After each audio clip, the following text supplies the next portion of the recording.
Hey guys, welcome back to Cajun Horror Talk. I'm Jake. And Ross. Today we're talking about 2017's Flatliners. Ooh. So grab a beer, grab a cup of coffee. Let's talk horror.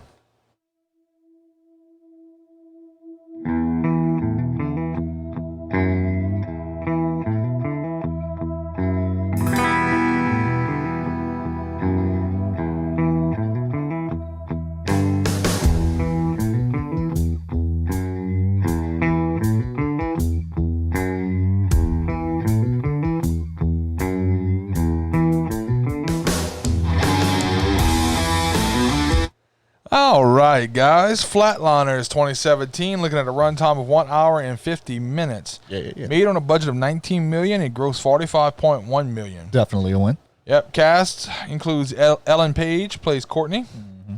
Diego Luna plays Ray. Nina Dobrev plays Marlo. James Norton plays Jamie. Kiersey Clemens plays Sophia. And we have a guest appearance by Kiefer Sutherland, plays Dr. Barry Wolfson. Yeah, he does. Because as everybody knows, Kiefer Sutherland was in the original, which another movie in the original. This one you had a good bit of stars in it, like Nina Dobrev. We've talked about her movies on this podcast multiple times. Ellen Page is in everything. Diego Luna has gotten real big, especially since he was in Star Wars and shit like that. A really good cast. Really the original had Kiefer Sutherland, Julia Roberts, Oliver Platt, bunch of fucking people. It was bunch of big names. Alec Baldwin was in that one. Was Alec Baldwin in that? Yeah, Alec Baldwin was in that one. That was a big cast. Yeah. Well, this movie definitely it lived up. It lived up to every expectation that I had. I enjoyed the shit out of this movie. Now look, this movie gets shit on by a lot of people. And I mean, that's your opinion if y'all want to shit on it. I don't agree with it. I think this movie was fucking fantastic. The plot of the movie obviously is they're flatlining. They're a bunch of med students. Yeah. And they're curious about near-death experience. It starts off with a student wanting to show proof of life after death. Yeah. And well, she says that. She's really trying to get in touch with her sister.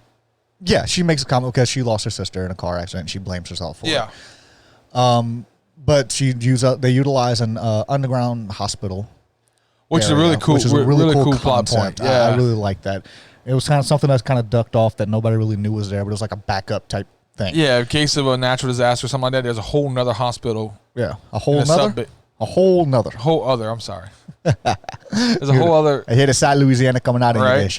There's a whole other hospital under the ground in a sub-basement. It was fucking great. In case like I said, there's a natural disaster or something like that, an emergency situation, they can go there and it pretty much doubles the capacity. Yeah, and they can continue operations as normal without having to shut everything down because, of course, it's a hospital. You kind of want to be able to continue. So in the opening of this movie, they're all, I don't know if they're residents or if they're just still in, obviously most residents are still in school, but it shows the stresses of medical school. Yes, which I could only fucking imagine. I'm sure there's a lot of stresses going through there. Yeah, dude, that's got to be crazy. That's got to be insane. I can only imagine the things that you would see and the shit that you would come across and crap.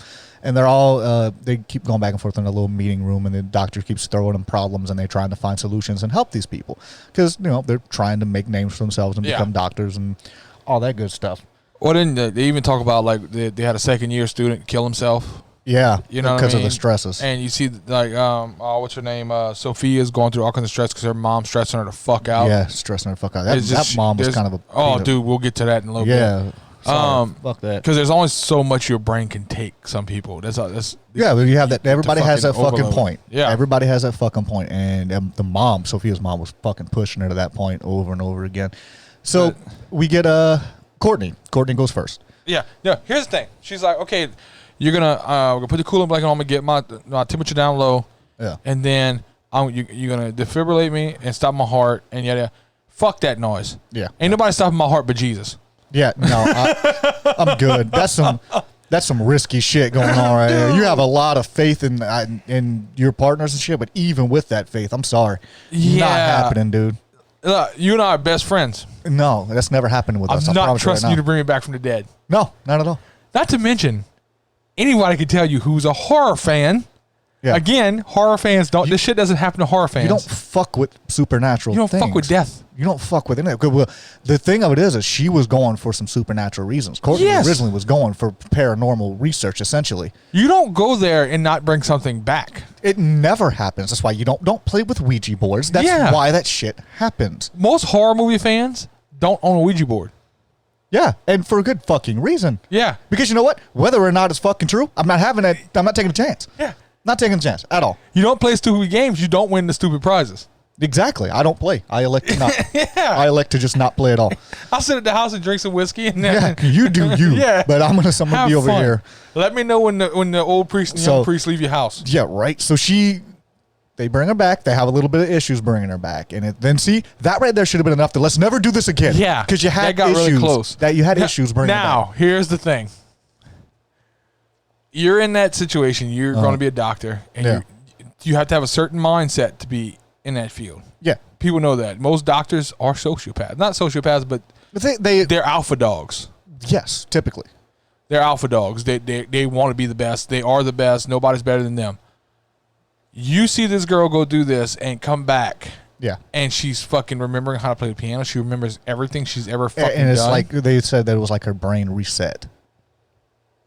It may get you to do it. I understand that because from their perspective, they're like, it's a gift that you've been given. Yeah. And I want that. And especially initially before the bad shit comes. And then they don't talk to each other about the bad shit when it happens at first. No, they all kind of think that they're dealing with it themselves because they think that they're fucking crazy. Yeah. And they don't want to mention it, which could have saved a lot of things. Which I think Sophia says to him, like, you knew this shit and didn't tell us? Right. Yeah. Here's the thing that confused me about the lore of this movie. And there's my one problem with the movie. Uh-huh. You get the scene where your boy gets stabbed in the hand. Yes. Okay. But then, so it means it's a physical attack by this thing he's seeing. Yes. But later you see her get attacked. What's the little cute chick's name? Marlo. Marlo gets attacked in the car with the bag over her head, and it cuts. It's one of my favorite parts of the movie where it keeps cutting back to real life and in her head. Yeah. And sometimes you see Cyrus with the fucking bag. Sometimes she's by herself. Yeah. Is it in their minds or is it real? I think that it's real to them. Okay, so how did he get stabbed? I don't know. Because it doesn't seem like that should. That's my one problem with this movie. It kind of fucks with the. It kind of fucks with how you're perceiving it. Because is it something that's really fucking there, or is it something that you're just hallucinating? Did he stab himself? It could have. Remember what remake was it? Nightmare on Elm Street remake. Yeah, where your boy fucking slit his own throat. True. And he saw Freddy. No one saw Freddy around him, but he was doing it. Yeah. It could be something similar to that, I'm guessing. It may be that. But anyway, they're past after each of them take turns, and the only one who doesn't is Ray. Ray's like, fuck that noise. Ray's my favorite character in this movie. Ray is amazing. And you know what? He's upstanding. He's a good doctor, and he calls out Marlo at one point in the fucking movie. Even after she put out. Even after she put out, yeah, which, good for you. Good for character you, sir. Ray. You're fucking amazing. Good for you. All of their past Everybody else coming back. You could have died, and you've been like, you know what, sir, you won. Yeah, absolutely. Nina Dobre's hot. Fuck yeah. Yeah, you could die after that. Nina Dobre was amazing. Yeah. So Jamie, of course, is seeing the girl that he abandoned, who was apparently he got her pregnant and she was supposed to be going to get an abortion. Yeah, that one creeped me the fuck out. And yeah, it did. And he abandoned her and just left and never fucking contacted her again or whatever. We find out later on because they start they realize they need to atone for their past mistakes. Yeah, they need to own up to their shit. And it's the only way to save them. Dude, when he hears the baby crying in that compartment under the seat. Bro, that was fucking creepy. And he opens it and you see the baby moving under the fucking blanket and he picks the blanket up and there's nothing there. Yeah. Fuck that noise. That was very creepily done. I really love that. That was a great effect. Yeah. Oh, so fucking creepy. Yeah. But see, that's why I think that it's more inside their own head. It's real to them. Because here's the thing. After seeing her all fucking googly goo. Yeah. How do you go back with her? Like he's trying to reestablish a relationship. Yeah. Could you imagine if they get back together though, and he wakes up next to her? Oh yeah, you're freaking out. You're freaking the fuck out. There's no way you're not. Right? How are you not having nightmares at night? Jesus. But see, the reason why it's all in his head. There's nothing real aspect to it as far as that. It's real to them. Yeah. But because the thing of it is he didn't know that she didn't get the abortion. Yeah. Because had he known that, would he have seen the kid? Because he's seeing the baby that could have been. Yeah. And it's eating at him. Remember the nurse walks up to me, you here for the abortion? Yeah. And he goes, what? And he goes, the patient need morphine. Yeah. Oh, yeah, okay, yeah. He thought, he thought she had the abortion. He thought that she had the abortion. He never knew that he had a child. Yeah. Courtney, of course, is seeing her little sister who she lost in a car crash. little sister didn't get out of the car after they crashed into the water. Yeah. She did. And she blamed herself because she played on her phone. She blames herself because she wasn't paying attention, and that was what she needed to atone for. There's two people in here. I think that this is gonna sound terrible because there's 4 people that went flatlined, right? Yeah. So in Courtney, my opinion, Marlo, Jamie, and Sophia. Yeah. There's 2 people in here that can atone for their sins. That's Jamie and Courtney. You don't think Sophia? I don't think you can atone for that. I really fucking don't. You can't take that back, dude.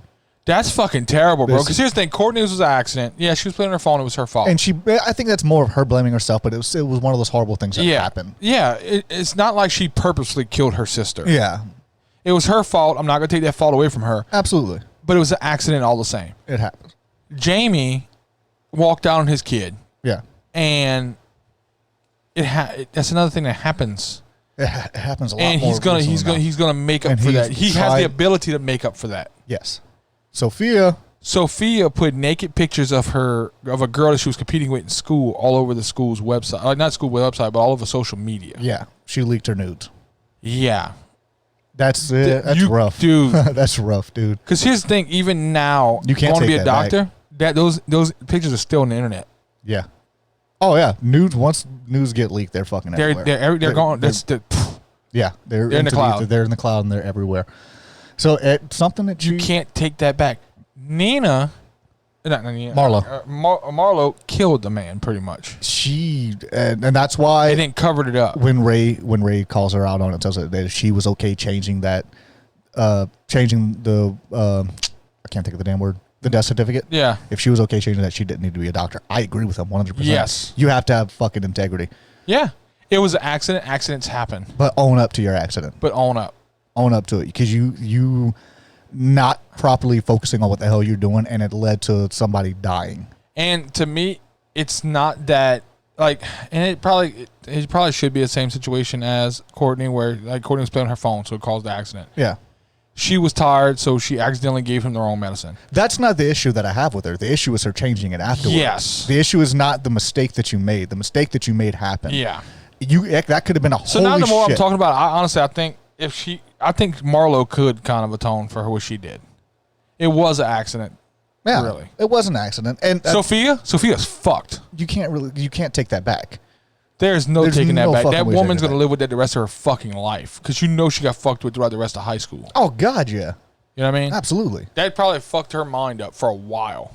I'd imagine so. At that point, you have to leave. Yeah. You got to fucking leave. Yeah, you got to find you friends. Yeah. And then hopefully not nowhere close, because they're going to fucking recognize your pictures. They're going to fucking see the pictures too, because that shit. The first time a guy Googles you, he's going to pull up the fucking nudes. Uh-huh.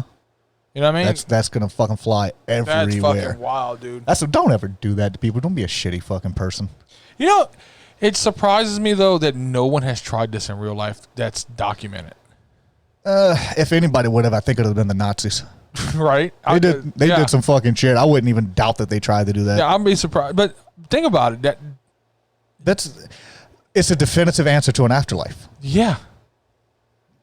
If you fucking do that near-death experience and you're dead, and people who experience that not because they were put under and shit, but everybody who experiences a near-death situation, they all have a different story of what happened, what transpired.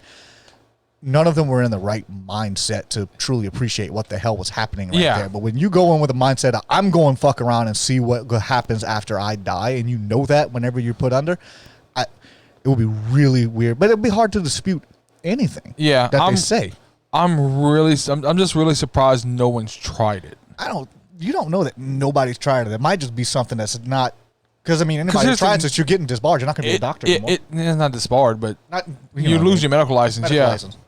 It's probably one of those things that was never documented. Yeah. Because no one will ever approve a test like that. Oh, fuck no. That is morally fucked up. So it makes you wonder how, because I put on there, one of my notes, I'm surprised nobody's tried this. It makes me wonder how often this was tried. I wonder when it was tried, because I don't doubt that in the course of human history, somebody somewhere has tried that. Yeah. Because, don't get me wrong, it was a great idea for a movie, even the original. Yeah. But you would think that's something that somebody would have tried by now. I think there's a possibility that it has been. And like I said, I was making a joke, but if anybody would have, the Nazis would have. That would have been some shit because the Nazis did some really fucked up experiments and crap. One of the things I like from this movie, too, is their reactions after they come back. Yeah. They just want to go and do something. Yeah. And it's like, if anyone's ever had a near-death experience, that's what fucking happens. That's exactly what happens. You want to... Like, you get a fucking endorphin rush. You want to appreciate life. And it makes you just fucking want to... I had an incident where it wasn't even me. I've had an incident with me, too. I've had a couple of near-death. I've had an incident with me and my brother shooting at a range. Yeah. And a ricochet knocked his earmuffs off. Whew. Yeah. Like a quarter of an inch over, and it hit him in the head. That'll make your butthole pucker a little bit. Yeah. We giggled for 45 minutes. Yeah. It was sheer just fucking adrenaline. That adrenaline fucking dumped. Yeah, because your body's prepared itself like, oh, fuck. That was almost it. We couldn't do anything but giggle for 45 minutes afterwards. Yeah. You know what I mean? And we just wanted to go do something. We had to go do something. Yeah, to remove yourself from the situation and get all these emotions out. You know what I mean? It's just fucking rushing. And anyone who's been in a car accident, like a really bad car accident, and walked away no problems. Yeah. You just want to go out that night. You want to appreciate life because nothing makes you appreciate life more than almost not having it. Yeah, you want to go out, you want to drink, you want to get laid, you want to just live. All of a sudden, and it's just one of those things that I hate to say this, but it's something that everybody should kind of live through to make you appreciate it a little bit. Most people typically have something where they have that moment of something fucked up almost happened. Yeah, I've had one. Mine was actually on a fucking beach. I got caught in a riptide. Oh, I was dead. I thought I was dead. I really did. It was fucking horrible. And it was actually me and a couple of buddies. We were a mile down on the fucking beach whenever we finally got back to the shore. And I got back to the shore, I fucking collapsed. Just completely exhausted because I've been swimming to no avail. Wasn't going any fucking where.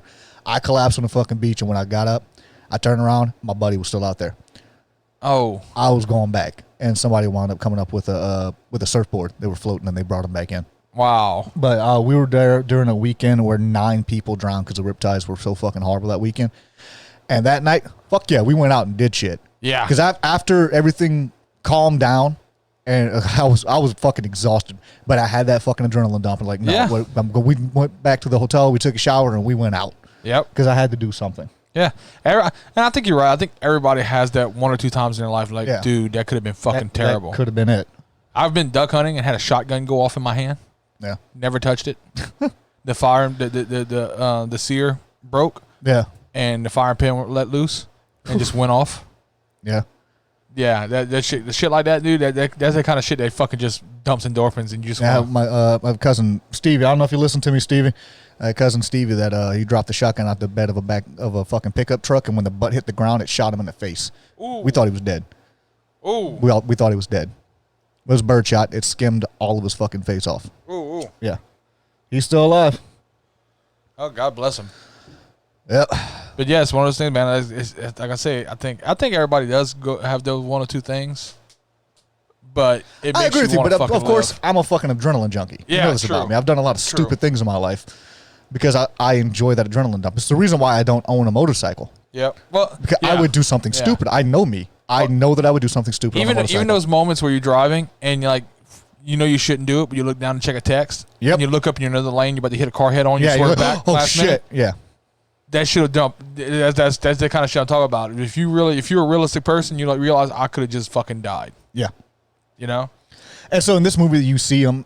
Each of them goes through this near-death experience. They stop their heart. They bring them back, and every time they do it, they have a party afterwards, and they do just great, lively, great fucking party.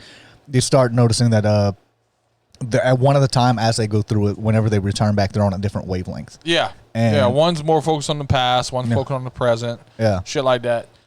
Sophia, okay, let's get her mom. Yeah, her mom. You're a shitty mother. Dude, me and her mom would have had a fucking problem. Yeah. It's sad to say, but I can't stand parents like that. No, that overbearing bullshit. You should push your kids. Yes, to an extent. You push your kids to an extent. Because you know how she came across to me? I want you to do really well so I don't have to do shit. That's almost exactly what she was portraying. That's what came across to me. I want you to do well because I don't want to work anymore. Yeah. And she was above and beyond fucking pushing. Like, it's great to push your kids and tell them you could do anything. You work hard, do this. Make sure you set that fucking example. But it's not so mom and dad can sit at home. When it gets to a point where you're in fucking med school, she's an adult. Yeah. And I'm going to the library to do some study. No, you're not. You're staying here and we're doing this. Yeah. No, I'm not. Fuck you. Yeah. Which you can tell it's been like that her whole life. She finally fucking does after she flatlines and comes back. She tells her mom, I'm moving out. Yeah. And she says it. She's like, I'm either going to succeed or I'm going to fail, but I'm doing it. You know, and it reminds me of those dads, like, when you watch football games, high school games, and the dad ends up on the freaking field screaming at their son. Yeah. That's the same thing. Don't be that parent. Dad. Yeah, don't be that parent at all. It's unnecessary. Yeah, and I understand like, the difference between a game and like this right here, school. No, but it's the same concept. It's the same fucking principle where you don't push your children to that extent. There's a point where you're pushing too hard. You push too much, it's going to break. Yeah, and that's why kids grow up and they do that and they resent their parents, and then their parents are like, well, you never call us anymore. You never come see us. And it's like, well, I'm happier now. I'm not being yelled at for shit that I'm trying. You know, could you imagine going to college, living with your mom or your dad, and you can't even bring friends home? You can't even bring girls home, or in her case, a guy home? In her case, a guy, yeah. You know what I mean? And you could tell she did it on purpose. She just wanted to have sex as loud as fucking possible. Yeah, she wanted to get back at the mom for all the years of this fucking pushing that she's been doing. So she's like, fuck it, I'm going to bring this guy and we're going to have sex and you're going to listen to us. Yeah. You know? Kind of don't blame her. Yeah, I'm good with that. Good job, Sophia. Whatever. You know? And look, that probably had a lot to do with the reason she did what she did, but fuck her for that. Yeah. And I can promise you, because you see, you hear it whenever she does her flashback, it's her mom pushing her and pushing her and pushing her. Yeah. So, and this girl was beating her, so she did what she had to do. To make herself available, and in the eyes of her mother, she's number one. Still, that's a shitty thing to do. Yeah, that's a really shitty thing to do. I'm pretty fucking sure that's illegal. Yeah, I think so. Pretty sure that's illegal. I don't think she ever fessed up to it though. Not until she went and atoned with the woman herself. She actually, and you could tell it still fucked with her. She cried after she told, because she knows how many and good years for her to she tell had to her go even that I forgive you, because she didn't have to. She did not have to. She didn't have to let her go on that. No, because years went by and she never knew who leaked the fucking news. And when she goes back, and she should have been like, "Fuck you! You know how the bullshit that I went through for years after you fucking did that." Yep, miserable for fucking years. I was fucking miserable, and she was able to. She swallowed her pride, and she said, "I forgive you." Yeah, it's in the past. It's in the past. I forgive you. That's a big person to do something like that. Yeah, it really is. Because I sure as fuck would. I don't think I could have. I don't think I'm that big of a person. I think, I think it would have been a lot more choice words and probably some swings. So, Sophia gets forgiven. Yeah. He confronts Jamie. Jamie finds out that he's a dad. Yeah. The hard one is Marlo, because she's trying to get forgiveness from Cyrus and she can't because he's fucking dead. He's dead. So, and I think I'm thinking that was the same issue with Courtney. Courtney couldn't get forgiveness. She couldn't get forgiveness from the sister. She had to forgive herself. Yeah. And she couldn't. There was no way for her to do it. Which is what led to her death. Yeah, which makes me wonder, did she get pushed or did she jump? I sincerely think she jumped. I think she jumped. I think she jumped, and it was all in her fucking head. It was her version of I can't beat this, so this is the only way I can beat it. Yeah. Which is fucking I agree. horrible. And I think that's what happened. I think her hindbrain kind of was taking over. And do we count all the Flatliners as a half a kill count? Right? No, because there's a lot. There's only a lot. There's only one death in this fucking movie. Yeah. But the problem is Marlo. Like I said, she can't get forgiven, so she ends up goes seeing. To the dean. She sees. Yeah, she goes to the dean and all that. She goes to the dean. All that goes down. But she's still seeing shit. Yeah. So she flatlines again by herself. Yeah.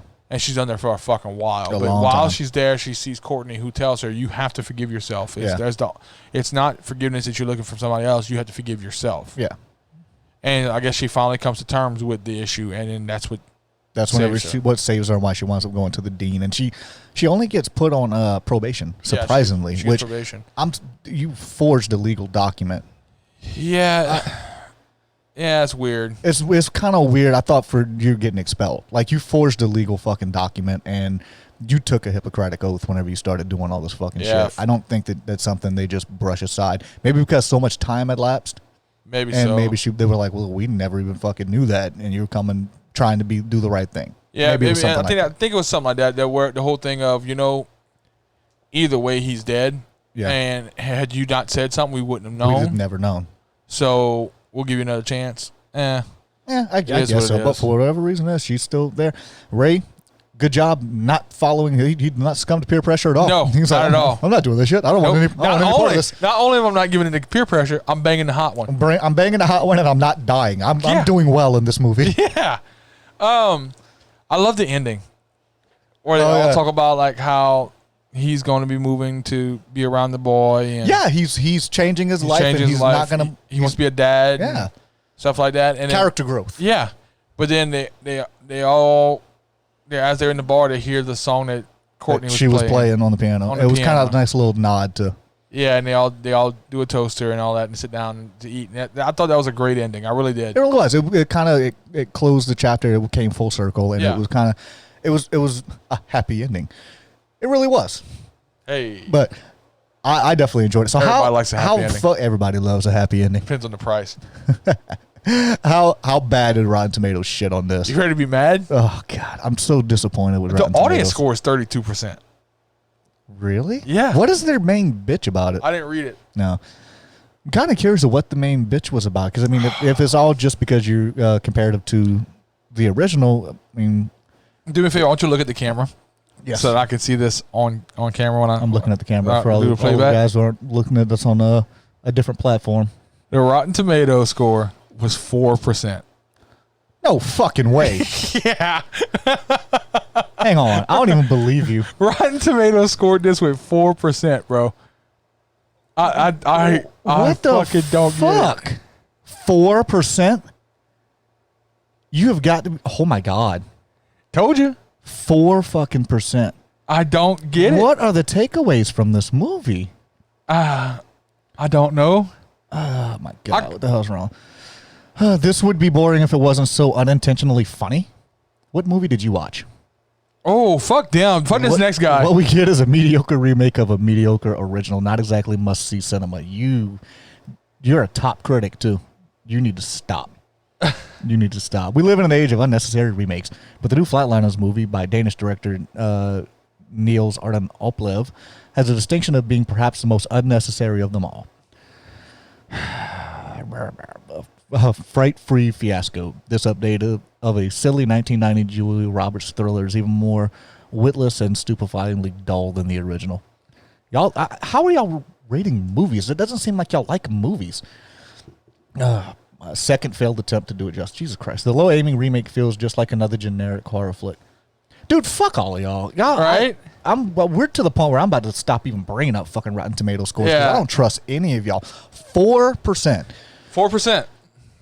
It really. That would be a point. That would be a 2% for a 2 for us. Yeah, that would be a 2. That is fucking ridiculous. This was a decent movie. I enjoyed it. Think about it this way: this is 22 times worse, according to them, than Let Me In. Yeah, and see, Let Me In I was completely disappointed by it. Yeah, and this I can't believe a 4. Y'all are being unfairly cruel to fucking movies just because. I don't think y'all should be critics anymore. Yeah, that's ridiculous. I think dude. what we're fixing to do is start writing reviews on Rotten Tomatoes. I'm going to go work for them. You're right. Do a fucking movie review. It's fucking bad, dude. Properly. What are you taking away from this fucking movie? And see, we talk about this all the time. It's a month of fucking remakes that we keep doing. What was the main bitch about there? It's a mediocre remake. Yeah, it's a remake. They're not looking at it as a fucking movie. They're looking at it as a remake. This is a fucking standalone movie. This movie was good. This is 2017. Yeah. This is 27 years after the original, dealing with a medical thing. Yeah. You know where medical technology has gone in 27 fucking years? Yes. If any movie was going to be remade, to be fucking updated, it would be this one. This one. You know what I mean? I don't fucking get it. And a mediocre remake of a mediocre original? Fuck you, dude. The original Flatliners was fucking fantastic. Hold up. I want to see something because you brought up that fucking point where they said it was a mediocre remake of a mediocre movie. What did the original? I don't know if that one's all that much loved, I'll be honest with you. Okay.